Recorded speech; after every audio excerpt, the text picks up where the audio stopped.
The epic naval story, the naval battle, the Napoleonic Wars, the British versus Napoleon's France, a privateer vessel built in the Americas being operated by Frenchmen for French interests. You go into this film expecting to see this epic thing play out in a satisfying conclusion, giving us some clue of how the good guys are going to win. But that doesn't happen. This is Paul Bettany and Russell Crowe, 2003, Master and Commander, The Far Side of the World.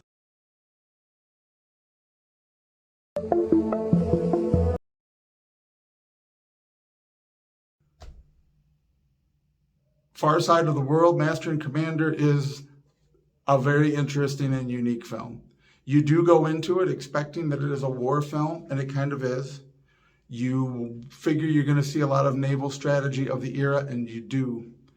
The real highlight of the film is the historical accuracy, not in the overall war.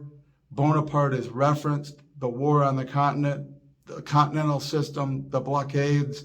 All of this is only in passing. Yes, the French are the bad guy.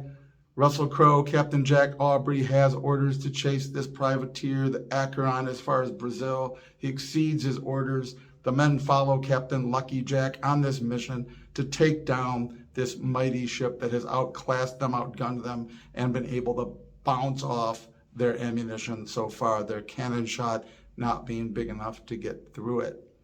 It has all of the makings then of this war movie made small instead of being about the war. It's not War and Peace. It's not something epic about this conflict, but it's a war film about this one part, right? Well, kind of, but not really. There's hints of the RMS Beagle and the visit to the Galapagos that will happen 20 years after the setting of this film when Darwin goes to the islands. The naturalist, Paul Bettany, the doctor on board, also as a naturalist, can't wait to study the animals. There seems to be these weird ways that the movie veers off.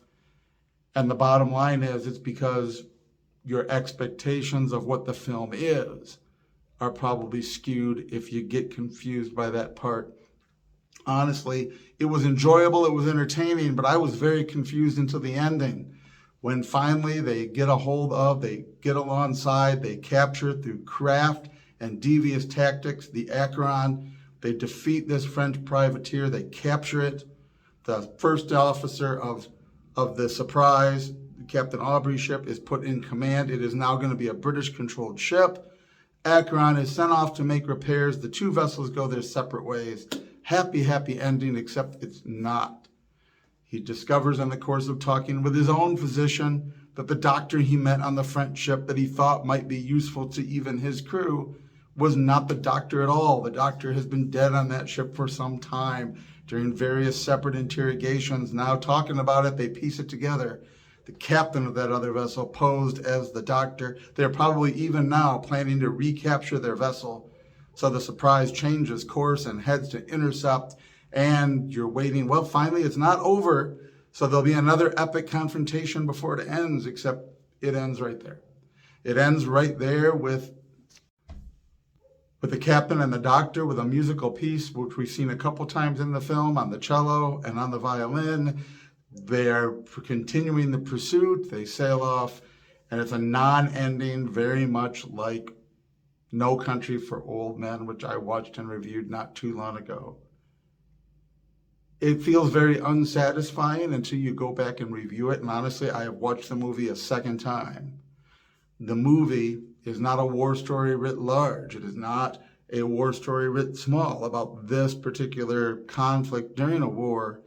It's really about the conflict of human beings with their past, with war and violence versus their higher aspirations, with the coming age of enlightenment, or at least we presume of science and technology and development in that regard versus superstition. That in fact the movie weaves a very consistent story when you look at it appropriately. The captain is the capable leader of men. He's the capable tactician. He is going to get his nemesis. Those are his orders. There's a lot of discussion about orders and hierarchy. The doctor is practically an anarchist He doesn't respect authority or assumes the worst of it instead of the best. His patriotism, such as we would say, is very minimal. Although he's an Irishman, it's mentioned. Now he's serving in a British fleet for the British Empire. There's got to be something in that as well. How well one familiarizes with the nation state, with the cause, with the leadership, with its history and identity.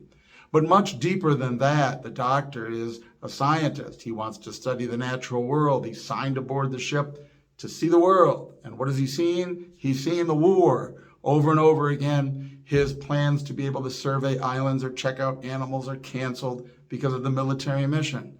Well, of course, it's a military vessel. How else are you going to see these remote parts of the world at that time and that level of technology?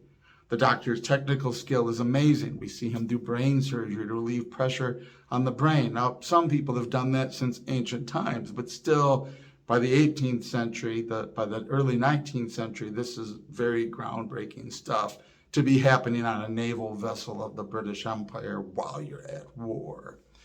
The Doctor is very much this spirit of questioning the past, questioning its loyalties, looking to the future, wanting to learn about the physical world, science, naturalism, the progressive science that was known at the time. The crew is very much filled with superstition. They want one of their crew members dead because they think he's a Jonah. He's bringing bad luck on them because God is unhappy with him in some fashion. Weird superstitions and rituals. The captain is sort of firmly in the middle. He is friends with the Doctor, though they don't often see eye to eye. They have a bit of this antagonism. He understands what the Doctor is aiming for. He seems to feel that it's valuable, but he's not ready yet to put off the relics of the old way of doing things. He's somewhere in the middle, not quite as superstitious, certainly not as ignorant or illiterate as much of his crew, but possessing that courage of good old-fashioned chivalry blended with a little bit of aspiration for the future and for change. He's right on the cusp, but the war keeps pulling him back in. The music parts are just, this is it. Him and his friend who disagree about issues, about science, about the present, about the future, are nevertheless friends, and they're able to compose this interesting music. When they play together and they take turns, they end up making these symphonies. There's so much in here sort of artsy and metaphorically. Going to the island to look for new species, how they end up back there when the Doctor is wounded and they need stable ground for a special procedure. All of this stuff comes together so that at the end it makes sense.